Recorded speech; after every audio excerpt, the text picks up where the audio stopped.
कर आए। मुनियों के स्वागत के लिए अनसुईया एक बार सती अनसुईया की परीक्षा लेने 3 साधु उनकी कुटिया के द्वार पर आए। मुनियों के स्वागत के लिए अनसुईया ने अर्घ्य आचमन देकर कंद मूल समर्पित किया, किंतु मुनियों ने आतिथ्य स्वीकार नहीं किया। अनसुईया ने विनीत भाव से पूछा, मुनिगण, कौन सा अपराध हो गया जो आप लोग पूजा ग्रहण नहीं कर रहे हैं? मुनिगण बोले, आप हमारी प्रतिज्ञा स्वीकार करें, तब हम लोग अन्न जल स्वीकार करेंगे। अनसुईया ने कहा, अतिथि सत्कार प्राणों का बलिदान देकर भी किया जाता है, अतः मैं वही करूंगी जिससे आप प्रसन्न हो। मुनियों ने कहा, तो आप निसंकोच होकर हमारा आतिथ्य करें। जब सती अनसुईया कुछ समझ न पाई तो मुनि बोले, आप हमारे साथ पर पुरुष जैसा व्यवहार न करके लाज मर्यादा और संकोच को त्याग कर अर्थात नग्न होकर हमें भिक्षा दे। सती अनसुईया जी मुनियों की वाणी सुन अवाक रह गई और बोली, ये कैसे संभव है? कोई भी पतिव्रता नारी भला पर पुरुषों के सामने अपनी लाज व मर्यादा का त्याग कैसे कर सकती है? लाज और मर्यादा तो नारी के आभूषण होते हैं और आप मुझे आभूषणहीन रूप में क्यों देखना चाहते हैं? लगता है आपके मन में कोई खोट है। मुनि बोले, हम सच्चे तपस्वी हैं। मुनियों ने कहा, तुम निर्वस्त्र होकर भिक्षा दो, अन्यथा हम जा रहे हैं, पर ये याद रखना, हमें ऐसे लौटाने का विनाशकारी परिणाम तुम्हें भोगना होगा। तभी अनसुईया जी ने ध्यान लगाया तो तपोबल से पता चला कि ये तीनों मुनि और कोई नहीं बल्कि ये तो स्वयं त्रिदेव ब्रह्मा, विष्णु और महेश हैं। पता चला माता लक्ष्मी जी, सती पार्वती और सरस्वती जी ने अपने अभिमान वश इनको यहाँ मेरा पतिव्रत्य नष्ट करने के लिए भेजा है। सब जानकर माता अनसुईया जी मुनियों को कुटिया के अंदर ले गई और आदर पूर्वक बैठा दिया। प्रार्थना की, यदि मैं सच्ची पतिव्रता हूँ तो यदि मैंने भूल से भी स्वप्न में भी पर पुरुष का ध्यान न किया हो तो तीनों त्रिदेव 6 महीने के शिशु हो जाएं। इतना कहते ही वे 6 महीने के बालक बनकर रोने लगे। माता ने निर्वस्त्र होकर स्तनपान कराया। महामुनि अत्रि अनसुईया के पति भी आ गए और सुकुमार बच्चों को देखकर आश्चर्यचकित हो पूछा, देवी, देव स्वरूप कमनीय, ये तीनों बच्चे किसके हैं? अनसुईया ने कहा, भगवान, ये आपके ही बच्चे हैं। भगवान ने स्वतः कृपा की है। महर्षि समाधि के द्वारा रहस्य को जानकर आनंदित हुए।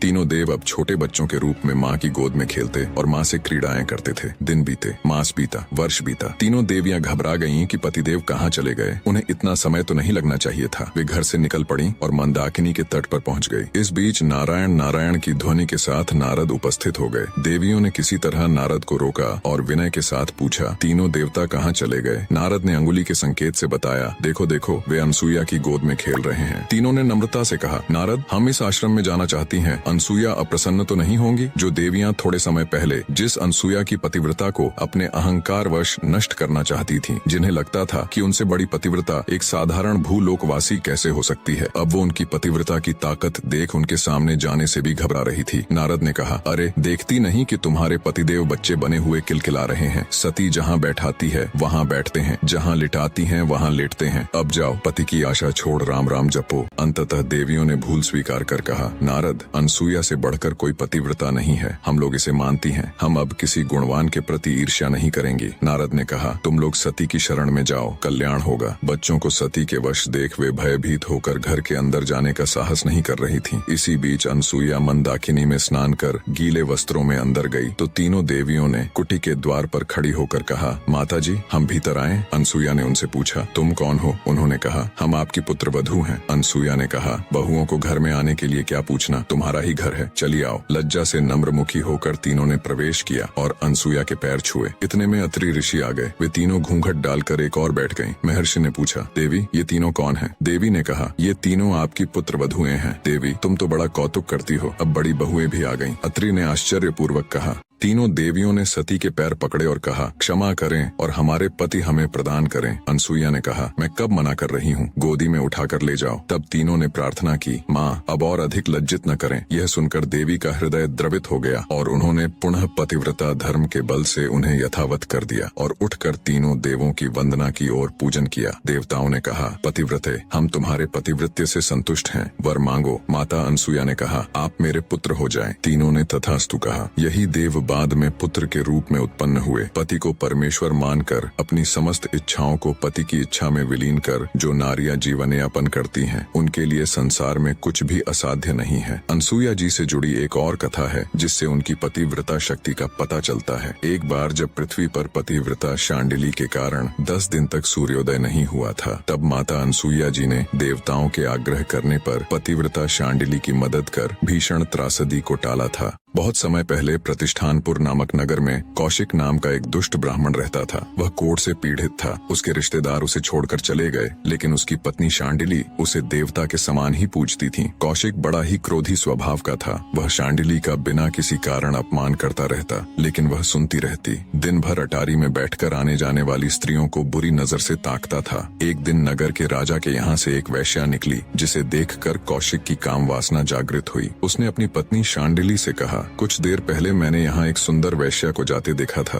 क्या तुम मुझे उसके पास ले चलोगी? पति के मुख से दूसरी स्त्री, वो भी वैश्या, के पास जाने की बात सुनकर भी शांडिली को क्रोध नहीं आया, बल्कि वह पहले उस वैश्या के घर गई और वैश्या के सामने अपने पति की इच्छा व्यक्त की। वैश्या ने उसे बहुत सारे धन और उसके पति के साथ आधी रात को आने के लिए कहा। यह सुनकर शांडिली अपने घर लौट आई। अपने ही पति को वैश्या के पास ले जाने के लिए शांडिली ने सारे आभूषण इकट्ठे किए। जब रात हुई तो शांडिली जी ने अपने कोढ़ से घर्षित पति को कंधे पर उठाया और चल पड़ी। जिस मार्ग से वो अपने पति को लेकर जा रही थीं, उसी मार्ग में थोड़ी आगे मांडव ऋषि को चोरी के संदेह में राजा ने सूली पर चढ़ा दिया था। हालांकि मांडव ऋषि के पास भक्ति की इतनी ताकत थी कि वो चाहे तो अपनी मंत्र शक्ति से सजा से बच सकते थे, परंतु जब वो एक छोटे बच्चे थे तो चींटियों को कांटे चुभोया करते थे। अब उन्हें ये सजा उसी के फलस्वरूप मिली है, ये वे भली भांति जानते थे। तो अपने कर्मों को काटने के लिए वे सूली की सजा भुगत रहे थे। तभी वहाँ से शांडिली गुजरी। काफी अंधेरा होने के कारण उनके पति का पैर सूली से लग गया, जिससे सूली हिलने लगी और ऋषि को असहनीय पीड़ा हुई। पीड़ा से छटपटाते ऋषि ने शाप दिया, जिसने भी इस सूली को हिलाया है, सूर्य उदय होने से पहले उसकी मृत्यु हो जाए। शांडिली ऋषि का शाप सुनकर कांप उठी और उनसे आग्रह किया, महाराज, अंधेरा ज्यादा होने के कारण अनजाने में मेरे पति का पैर सूली से लग गया, कृपया अपना शाप वापस ले ले।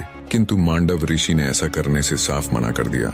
तब गुस्से में ऋषि मांडव को ललकारते हुए शांडिली ने कहा, हे ऋषिवर, या तो आप अपना दिया श्राप वापस ले लें, अन्यथा कल सूर्योदय नहीं होगा। इतना कह शांडिली फिर से अपने पति को उठा वैश्या के घर की तरफ चल दी। उस पतिव्रता के कही गई वाणी बिल्कुल सत्य हुई और अगले दिन सूर्य नहीं निकला। उससे अगले दिन भी नहीं और उससे अगले दिन भी नहीं। ऐसे ही 10 दिन बीत गए। पृथ्वी पर त्राही त्राही मच गई। पृथ्वी वासियों के साथ साथ सारा देवलोक भी चिंतित हो उठा। ऐसे तो पृथ्वी की गति रुक जाएगी, ऋतवें रुक जाएंगी, पृथ्वी का नाश हो जाएगा। तब उनकी चिंता देख ब्रह्मा जी बोले, शांडिली की पतिव्रता का तेज ही ऐसा है कि सूर्योदय नहीं होगा, पर इसका एक रास्ता है। सबको मिलकर अत्रि ऋषि की पत्नी अनसुया जी के पास जाना चाहिए, अब वो ही कुछ कर सकती है। सभी चिंतित देवगण मिलकर अनसुया के पास गए और सारा वृतांत कह सुनाया और याचना की कि अब आप ही हमारी मदद कर सकती हैं। सभी देवताओं की याचिका सुन माता अनसुया जी शांडिली के पास गई और उनसे कहा, आप सूर्य को उदय होने दें। मैं वचन देती हूँ कि अपनी पतिव्रता शक्ति से तुम्हारे पति को फिर से जिंदा